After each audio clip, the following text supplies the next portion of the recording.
예수의 탄생 5번째 복음이라는 말씀의 제목으로 주의 말씀 함께 나눠보고자 합니다. 복음, 굿뉴스, 가스펠이라고 하면 교리적으로는 저희들은 이렇게 생각하죠. 태초에 하나님이 우리 인간을 창조하셨습니다. 하나님의 형상으로 창조하셨고 가장 먼저 우리에게 이성, 도구, 불 이런 것을 주신 것이 아니라 성경 말씀대로 본다면 하나님이 가장 먼저 우리에게 하나님의 복을 우리 인간에게 주셨습니다. 그런데 우리는 오만하고 교만하고요, 이기적이고 욕심이 가득해서 하나님의 자리를 차지하려고 하는 그런 마음을 보여주었죠. 그것이 죄악이 되었습니다. 그 죄악 때문에 하나님의 형상, 또 하나님께서 가장 먼저 주시고자 했던 그 하나님의 복, 더불어 하나님과 함께 동행하는 삶을 살 수 있었던 하나님의 나라와 같은 에덴 동산을 모두 잃어버리게 되죠. 그러나 하나님은 여전히 우리를 사랑하셔서 그의 독생자 예수 그리스도를 우리에게 보내시고 이 땅에 보내셔서 그 예수 그리스도가 십자가에 죽고 부활하심으로 우리의 죄 문제를 해결해 주시고 우리를 구원받는 자로 만들어 주신 것이 바로 우리는 굿뉴스, 복음이라고 이야기합니다. 그래서 대체로 복음은 예수의 공생애에 예수님의 삶 가운데 맨 마지막 부분, 십자가와 죽음 그리고 부활, 그 가운데 복음이 있다라고 얘기하고요. 초기의 초대교회는 바로 그 예수의 십자가 안에서만, 예수의 보혈 안에서만 보혈을 찾으려고 했습니다.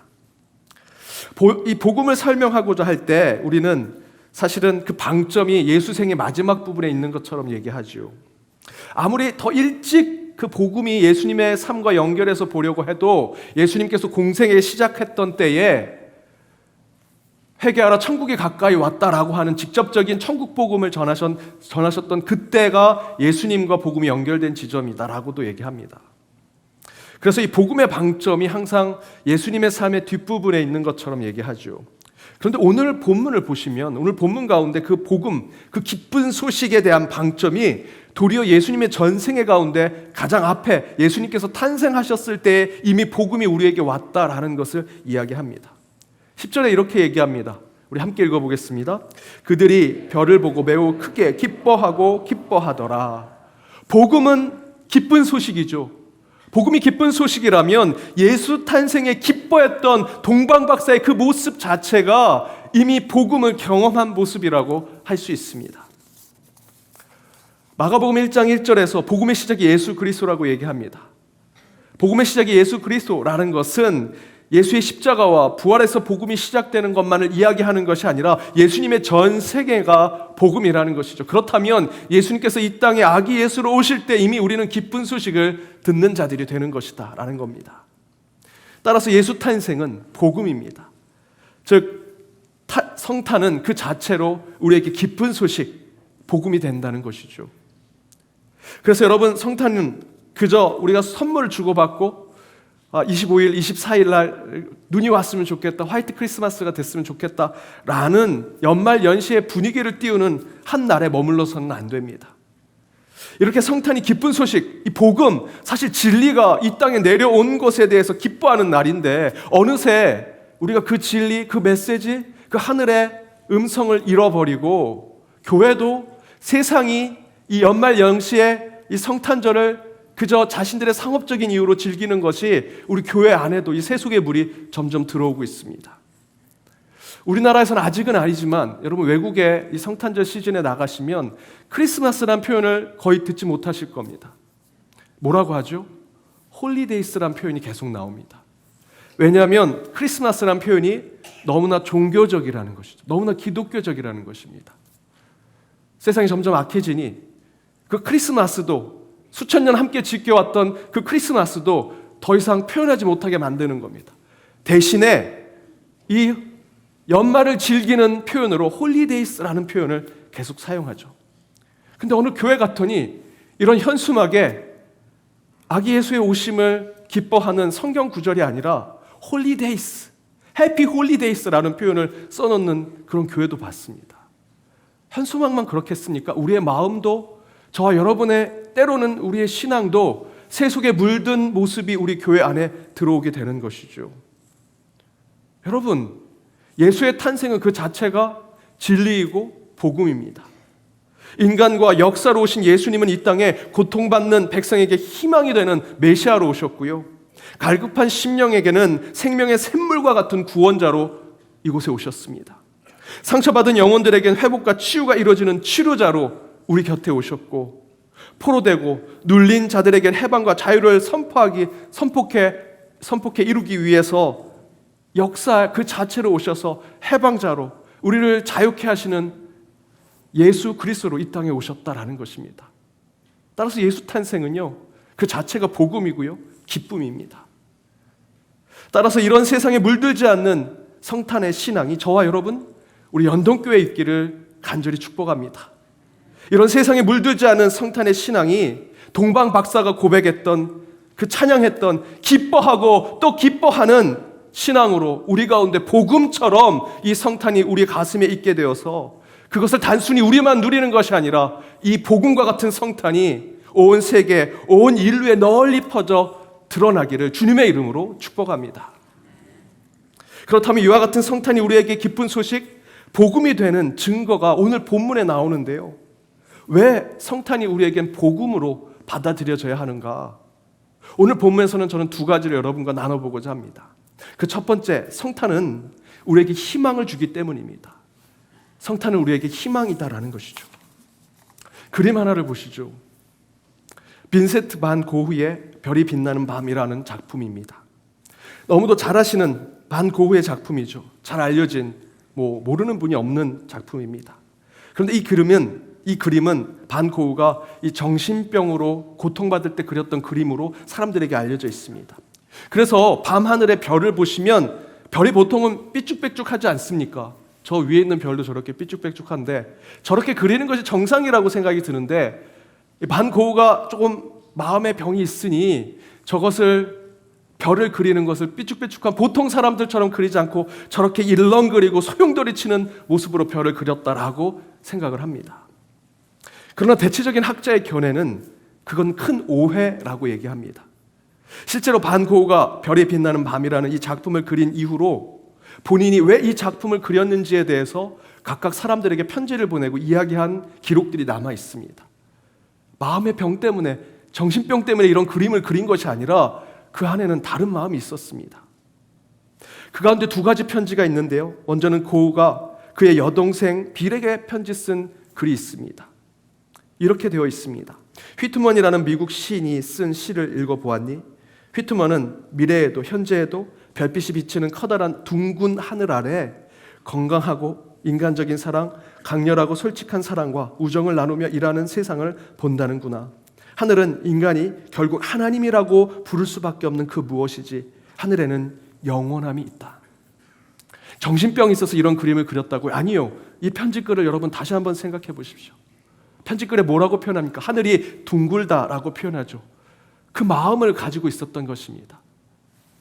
반 고흐는 하늘에는 영원함이 있다라고 하는 바로 그 영원한 것을 추구하는 마음을 가졌죠. 종교심이 있었습니다. 신앙심을 가지고 그 별을 동그랗게 그렸습니다. 또한 반 고흐는요, 동생 테오에게도 이렇게 편지를 썼습니다. 여전히 다른 빛나고 태양과 내가 사랑하는 저녁별도 하나님을 향한 사랑을 이야기하는구나. 저걸 보니 보라, 나는 언제라도 세상 끝날까지도 너희와 함께 있도다 하는 말이 떠오른다 라고 얘기하죠. 굉장히 신앙적이지 않습니까? 하나님의 사랑을 이야기하는 그 별 가운데 하나님을 느끼고 있는 반 고흐의 이야기를 볼 수 있습니다.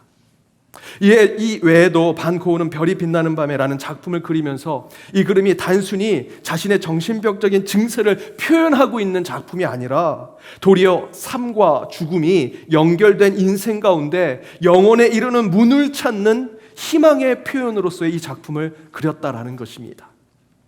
또한 기독교 미술사를 연구했던 캐슬린 에릭스는 이렇게 얘기합니다. 별이 빛나는 밤은 반 고흐의 영적 순례가 완성되어 무한한 하나님의 결합이라는 신비주의적 소망을 이루고 있는 작품이라고 얘기하죠. 다시 말씀드리면 반 고흐는 마음의 고통 가운데서도 구원과 영혼을 갈망하고 있었습니다. 세상 사람들이 말하는 것처럼 마음의 병이 있었을 수도 있죠. 그 육신이 고통받고 있었을 수도 있습니다. 그 가운데 그가 표현했던 것은 자신의 그 혼란한 전신 상태를 이 그림에 표현한 것이 아니고요. 이 마음의 병, 육신의 질병 가운데 그 영혼을 추구하고자 하는 마음, 하나님을 생각하고자 하는 마음을 이 그림에 표현한 것이 별이 빛나는 밤 이 작품입니다. 바로 여기서 핵심은 이 반고우에게 구원은요, 별빛을 통해서 오고 있다는 것입니다. 실제로 반고우는요, 이 그림 가운데 굉장히 수사적인 한 장치를 해놨습니다. 그림을 다시 보시면 그림 아래 마을이 보이죠. 중간에 교회가 서 있습니다. 높은 천탑을 가진. 그런데 다른 주변의 집들은 불이 켜져 있죠, 밤에. 그런데 교회는 불이 꺼져 있습니다. 아이 뭐 밤에 교회 누가 있겠냐, 무슨 유럽교회 수요기도회 철야기도 했겠냐 라는 식으로 생각하실 수도 있겠지만, 반고우는 아마도 당시에 자신의 시대의 교회가 자기에게 희망을 주지 못하고 소망을 주지 못하는 교회의 모습을 지금 이와 같이 수사적인 방법으로 표현하고 있는 것이죠. 저 위에 별빛은 너무나 환하게 비치지만 이 땅에서 그 빛을 받아 세상에 빛을 비추고 소망을 주고 희망을 줘야 할 교회는요, 그저 불이 꺼져 있는 건물로 그림이 그려져 있습니다. 반고우의 자신의 마음의 상태를 이야기하는 거죠. 반고우가 이 그림을 통해서 세상에 질문을 하는 것입니다. 참된 희망이 있는 곳이 지금 어디냐? 이런 해석은 오늘 본문에서도 나타납니다. 동방 박사들은 메시아가 이 땅에 오심을 저 높은 하늘의 별빛에서 발견하죠. 마치 반고우가 자신의 구원과 영혼의 삶을 소용돌이 치는 둥근 원처럼 표현한 그 별빛에서 발견한 것처럼, 대신에 반고우는 당시 그 시대의 유럽 교회가 세상에 소망이 되지 못한 모습을 어둡고 냉랭하며 불 꺼져 있는 교회 모습으로 표현합니다. 동방박사의 오늘 말씀의 얘기도 그와 비슷한 얘기를 합니다. 동방박사도 별빛을 쫓아 이 메시아가 오심을 찾아갑니다. 그런데 동방박사는 그 시대에 기쁜 소식, 희망, 소망을 줘야 할 곳을 먼저 찾아가죠. 어디였습니까? 오늘 말씀해 보니 예루살렘, 가장 높은 곳에 있는 왕을 찾아갑니다. 세상의 권력자들, 왕은 세상에 희망을 줘야 하죠. 소망을 줘야 합니다. 그들은 빛이 되어야 합니다. 그래서 먼저 동방 박사들도 그곳에 찾아갑니다. 그리고 그들에게 얘기합니다. 진짜 왕이 왔다고. 그러자 그들이 함께 모입니다. 왕이 대제사장과 서기관들을 모아놓고 그들이 무엇을 얘기합니까? 와, 진짜 빛이 왔구나, 소망이 이 땅에 왔구나, 메시아가 왔구나 했습니까? 아니요, 4절에 보니까 이렇게 얘기합니다. 그리스도가 어디에서 나겠느냐? 메시아가 어디 있느냐? 희망이 어디 있느냐? 소망이 어디 있느냐? 우리도 모르는 걸 세상 사람들이 어떻게 아느냐? 내가 서기관이고 내가 대제사장이고 내가 왕인데, 내가 이 세상의 빛이고 내가 이 세상의 소망인데 누가 다른 곳에 소망이 있고 다른 곳에 빛이 있다고 얘기하느냐라고 얘기하는 것이죠. 그러면서 이렇게 얘기합니다. 구약 성경에 보니 베들레헴에 그런 게 있다고는 얘기합니다. 이 대답은 반고우의 별이 빛나는 밤에서 빛을 잃어버리고 소망이 없어 보이는 교회 건물을 그린 그림과 똑같은 것을 우리에게 보여주고 있습니다. 그러나 동방 박사는 그곳에 소망이 없음을 깨닫고 다시 구원의 빛, 희망의 빛인 별빛을 쫓아갑니다. 그리고 그 별빛이 아기 예수가 있는 곳에 머물자 그들이 뭐라고 외쳤습니까? 앞에서 함께 읽었던 말씀대로 그들이 별을 보고 기뻐하고 또 기뻐하더라. 이 또한 마찬가지로 반고우가 별이 빛나는 밤이라는 그 작품에서 역동적이고 생동감이 넘치는 묘사로 별빛을 그린 이유가 바로 그거 아니겠습니까? 유럽 시대에, 반고우의 시대에 그 교회는 소망과 빛이 되지 못하지만 진짜 하나님은 그 별빛을 통해서 내게 빛을 비춰주고 계시는구나, 치료의 광선을 비춰주시는구나, 나를 구원하시고자 손을 내미는구나 라는 것을 느끼고 있는 것이지요. 이처럼 아기 예수가 이 땅에 오심은 반고우에게 있어서는 칠흑 같은 어둠 속에서 자신을 유일하게 비추고 소생시켜 주었던 별빛과 같은 그런 것이라고 할 수 있죠. 그럼 반고우에게 별빛이 희망이고 소망이었던 것처럼 우리에게는 아기 예수의 탄생이 저와 여러분에게 소망과 희망이 되기를 바랍니다. 그래서 아기 예수가 이 땅에 오심, 그 성탄은 우리에게 기쁜 소식이 될 수 있는 것이고요, 복음이 될 수 있는 것입니다. 사랑하는 여러분, 매해 돌아오는 성탄은 그저 즐겨버리고 끝나는 것이 아닙니다. 저와 여러분에겐 진리가 오시는 것이고요, 복음이 오는 것입니다. 그것을 마음에 품고 세상에 당당하게 주 예수 그리스도를 외치는 저와 여러분, 우리 연동교회가 되기를 주님의 이름으로 축복합니다. 두 번째, 성탄이 우리에게 기쁜 소식, 복음이 되는 이유는 성탄은 우리에게 꿈을 주기 때문입니다. 꿈을 준다. 동방 박사들이 별빛이 머문 곳에서 예수 그리스도를 만나지요. 그리고 크게 기뻐합니다. 그리고 11절에 보니 그들이 그동안 메시아를 만나면 준비할, 오늘 여러분들이 봉헌한 바로 그러한 예물을 아기 예수께 바칩니다. 그리고 그들은 잠을 청하지요. 근데 성경에 이렇게 증거합니다. 12절에 보니, 우리 함께 읽어보겠습니다. 그들은 꿈에 헤롯에게로 돌아가지 말라 지시하심을 받아 다른 길로 고국에 돌아가니라. 원래대로 한다면 그들은요, 아기 예수를 만나고 다시 예루살렘에 가서 그곳에서 헤롯 왕에게 아기 예수가 어디 있음을 전하는, 소식을 전하는 일을 했어야 합니다. 그러나 그것은요, 악인들이 만들어내려고 하는 역사의 한 부분이었습니다. 하나님은 그것을 알고 계셨죠. 그리고 그들에게 그 역사를 만들어주지 않도록 하십니다. 그리고 동방 박사에게 그 길을 피하게 만들어주시죠. 그 하나님의 방법이 무엇이었습니까? 12절 여러분이 읽었던 말씀대로 동방 박사에게 꿈을 주셨습니다. 여러분, 복음은 기쁜 소식이라고 합니다. 굿뉴스. 기쁜 소식엔 두 가지 종류가 있습니다. 과거에 이루어진 것에 대한 기쁜 소식. 예전에 그렇게 했었지. 예전에 그 얘기가 있었지. 이미 그렇게 이루어진 것에 내가 기쁨을 누리게 되는 것. 또는 미래에 대한 기쁜 소식이 있죠. 그렇게 될 것을 기뻐하며 나아가는 것. 그렇다면 아기 예수 탄생은 그 둘 중에 무엇이겠습니까? 저희들이 자칫 생각한다면 2000년 전에 아기 예수님께서 오셨기 때문에 그 소식에 우리는 2000년 동안 기뻐하며 살았어, 과거에 놓여져 있는 기쁜 소식이라고 생각할 수 있는데, 그렇지 않죠. 제가 이번 대림절 계속해서 예수 탄생이라는 설교의 주제로 말씀드렸던 큰 주제가 무엇이었습니까? 2000년 전 아기 예수의 탄생에서 머물러서는 안 된다. 지금 아기 예수의 탄생이 우리에게 역사가 되어야 하고요, 저와 여러분에게 기쁨이 되어야 되고요, 이것이 우리에게 복음이 되어야 한다는 것입니다. 성탄은 과거에 묶어있는 복음이 아니라 내일을 위한 복음이 되어야 한다는 것입니다. 따라서 예수 탄생이 복음이 되는 것은 내일을 보게 하는 꿈과 같은 것이 될 것이다. 과거 어느 시간, 어느 장소, 어느 역사적 사실로 우리에게 예수가 오셨지만 그 예수의 탄생은 우리 신앙 가운데서는 동방 박사에게 내일 어떻게 해야 할지를 알려주는 꿈처럼 내일과 미래의 복음으로 우리에게 다가올 것이다 라는 것입니다. 예수 탄생 이야기는 저와 여러분에게 과거를 추억하게 만드는 것으로 여러분 그곳에 머물게 해서는 안 됩니다. 제 아들과 최근에 크리스마스 선물에 대해서, 오늘 3부 예배 때 우리 8세 이하 아이들이 너무 많이 참석해서 이 얘기를 해야 될지 말아야 될지 모르겠습니다. 그 할아버지가 없다라는 걸 제 아들이 알게 되었습니다.